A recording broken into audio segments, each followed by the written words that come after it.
On va faire 10 QCM qui correspondent à 10 points de grammaire qui posent problème en anglais et qu'on retrouve à coup sûr dans un test d'anglais comme le TOEIC. Alors attention, j'ai pas dit règle de grammaire, j'ai bien dit 10 points de grammaire parce que dans une règle de grammaire, il peut y avoir plusieurs points de grammaire qui posent problème. Donc restez bien tout le long de la vidéo parce que ça peut vraiment vous être particulièrement utile si vous galérez vous aussi avec les parties 5 et 6 du TOEIC. Parce que c'est là surtout où on vous demande de mobiliser vos connaissances en grammaire, vocabulaire, conjugaison. Et c'est là où particulièrement j'ai le plus de marge de manœuvre pour vous aider à augmenter votre score. Ça peut vous paraître comme un défi insurmontable ces 3 points-là, mais en apprenant spécifiquement où se trouvent les erreurs les plus fréquentes en anglais, où vous pouvez cibler précisément où se trouvent les pièges afin de les éviter, ça peut vous faire gagner un temps fou dans votre préparation TOEIC. Alors je dis TOEIC, mais quel que soit le test d'anglais en fait que vous préparez, ça peut vous être utile parce que la grammaire anglaise, évidemment, c'est la même partout. Moi, là où j'ai de l'expérience, c'est au niveau du test TOEIC. Et c'est dans ce cadre-là que j'ai créé le site internet edtestanglais.com et cette chaîne YouTube. Maintenant, j'arrête de parler, on se retrouve tout de suite après l'intro pour rentrer dans le vif du sujet et commencer ce QCM. A tout de suite!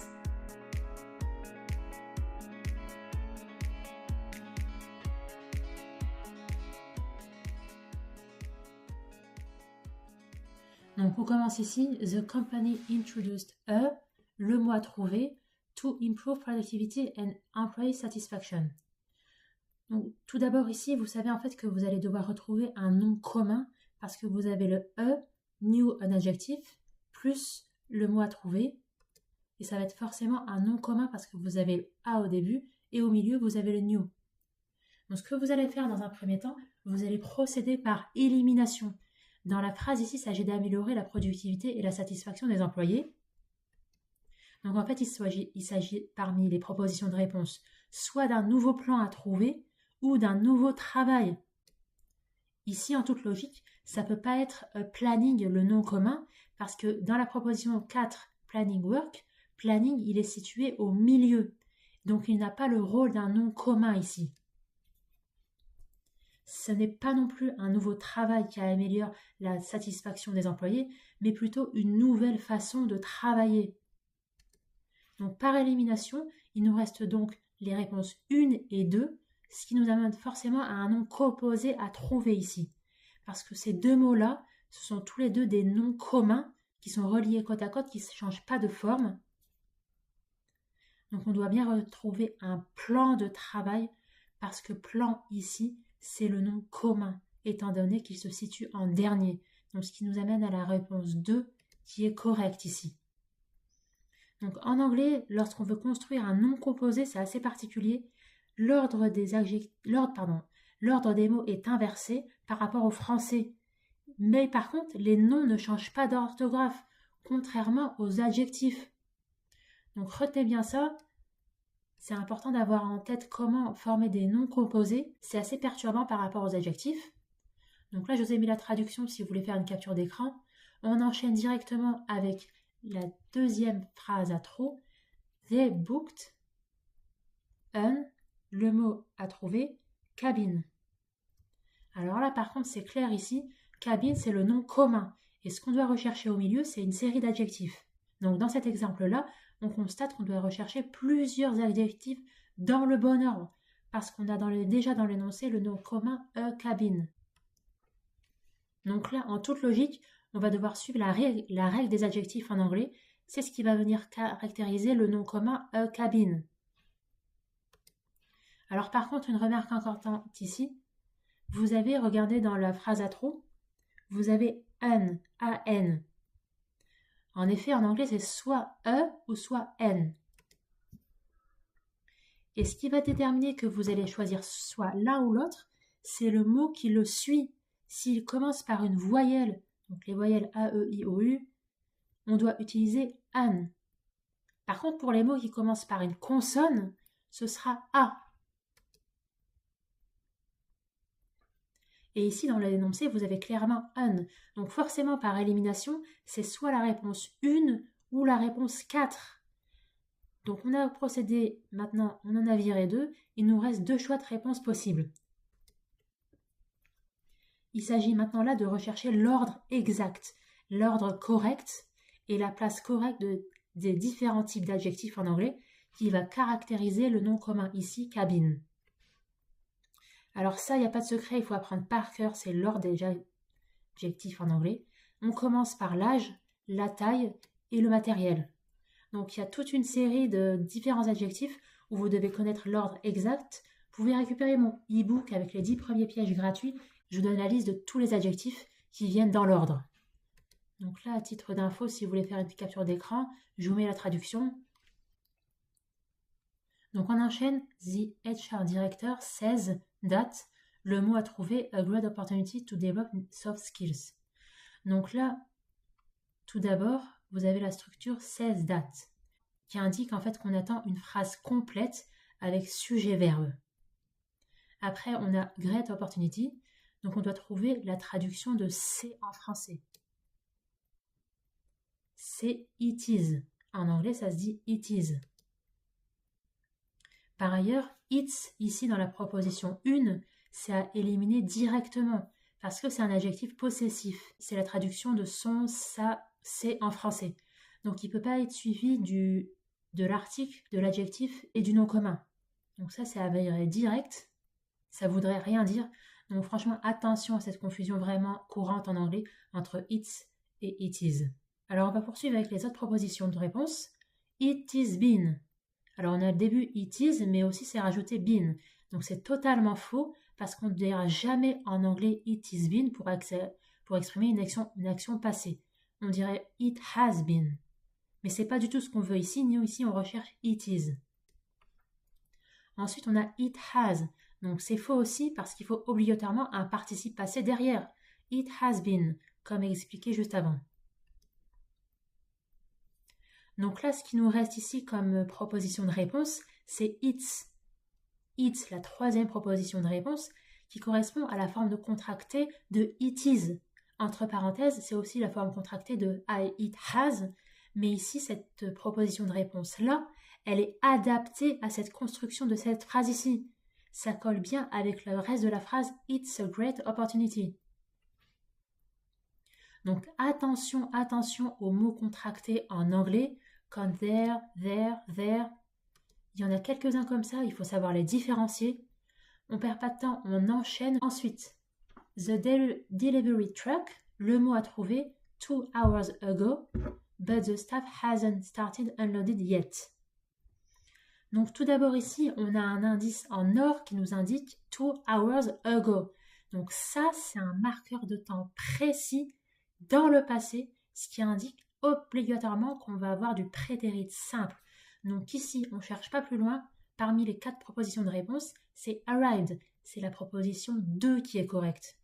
On va juste faire vite fait le tour des autres propositions de réponse pour y voir plus clair. Has arrived, c'est du present perfect. Et ce temps, il est utilisé pour une action sans date précise, ce qui ne correspond pas du tout au mot ago ici dans la phrase. Had arrived, c'est du past perfect, donc le plus que parfait en français. Et celui-ci, il est utilisé si on comparait 2 actions passées, donc ce qui n'est pas du tout le cas ici dans cette phrase. Was arriving, c'est du passé continu, utilisé pour une action en cours dans le passé, ce qui n'est pas le cas ici aussi.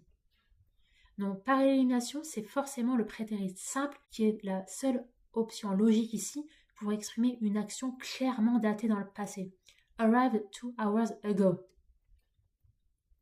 Et la deuxième partie de la phrase, on utilise but the staff hasn't started.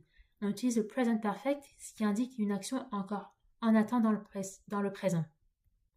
Donc ici, j'ai fait le tour des propositions de réponse, mais le jour de l'examen, un mot-clé ago ici, vous ne réfléchissez pas plus, c'est arrive, c'est du passé simple.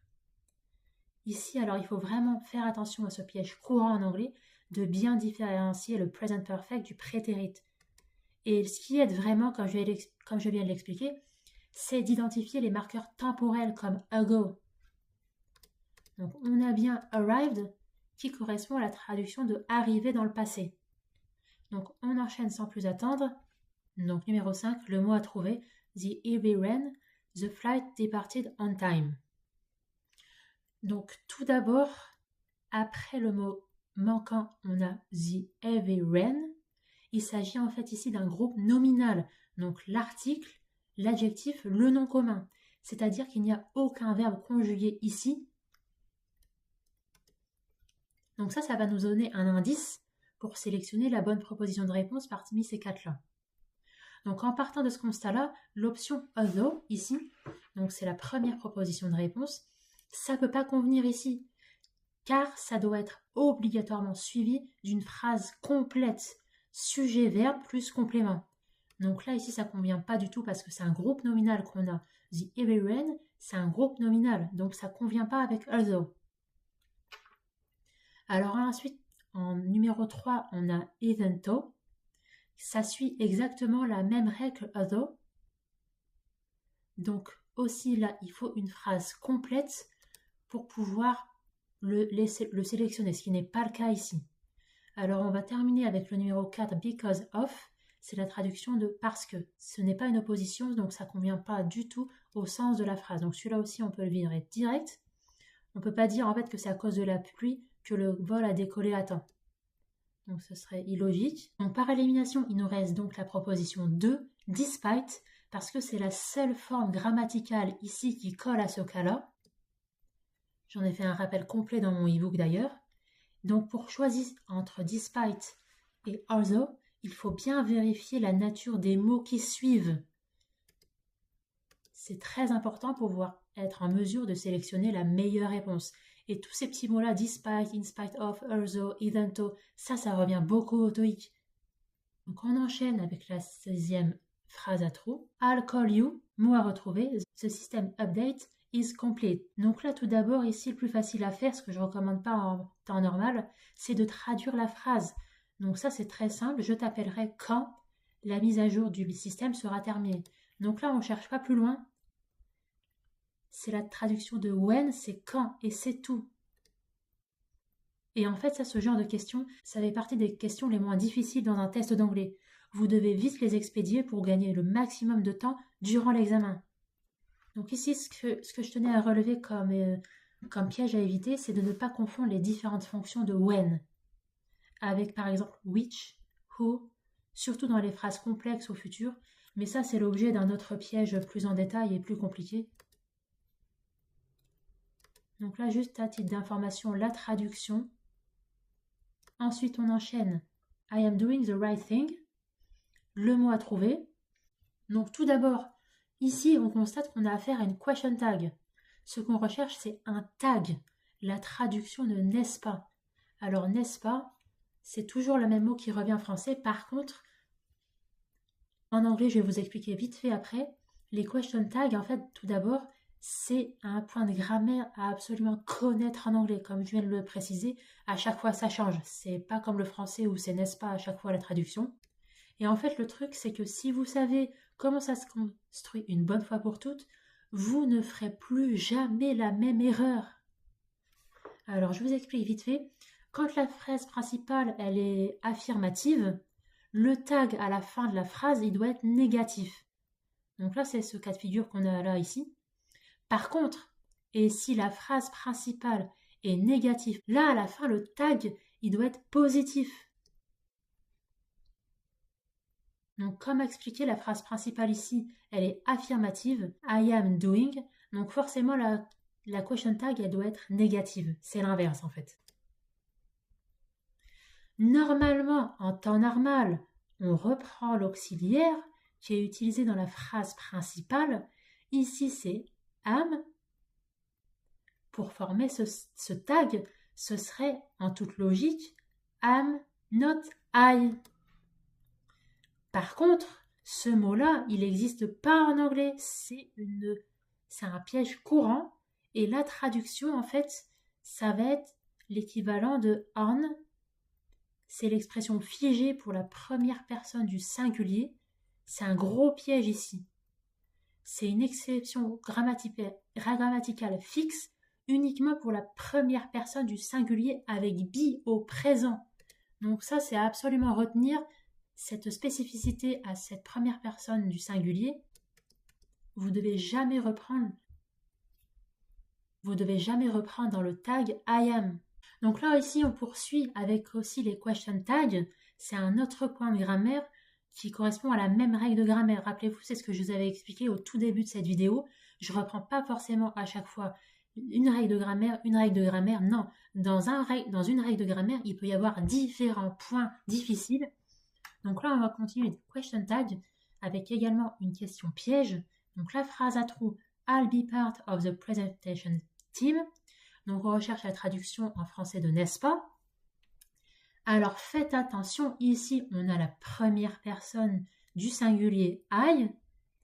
Ici la phrase principale c'est I will be. Et c'est du futur. Et l'auxiliaire modal, le contracté double L, c'est bien une contraction de I will be. Ensuite, will, donc c'est un auxiliaire modal qui suit la même règle que les question tags. Tous les auxiliaires modaux suivent la même règle. Donc le tag attendu, c'est will not I.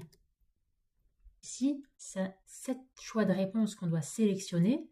Par contre, on voit bien qu'il n'est pas disponible dans les choix de réponse, c'est volontaire. Donc le tag correct ici, c'est en fait la forme contractée de will not I. C'est won't, qui est donc la seule qui correspond au temps utilisé dans la phrase principale. Will devient won't. Will positif devient won't négatif. Donc remarque ici, ne vous laissez surtout pas piéger par le pronom personnel I à vouloir mettre ce qu'on a vu précédemment, aren't I. Ici, c'est bien du futur qui détermine le tag. Donc je vous laisse faire une capture d'écran avec la traduction. On enchaîne. Donc, 9e phrase à trous. The activist, mot à trouver.